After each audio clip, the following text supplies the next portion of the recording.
గల్లా మాధవ్ గారు చాలా క్లుప్తంగాను.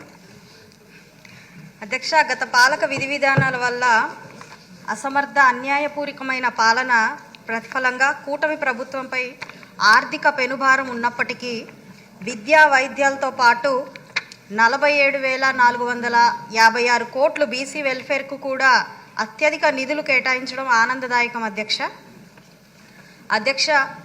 ఒక తరం బీసీలు మొత్తం కూడా కుల వృత్తులకు పరిమితమై ఆర్థికంగా సామాజికంగా వెనుకబాటుకు లోనవడం జరిగింది అధ్యక్ష. అయితే బడుగు బలహీన వర్గాల అభివృద్ధి లక్ష్యంగా అన్న నందమూరి తారక రామారావు గారు పార్టీ స్థాపించి వెనుకబడిన కులాలు వెన్నెముక కులాలుగా మార్చే ప్రయత్నం చేశారు అధ్యక్ష.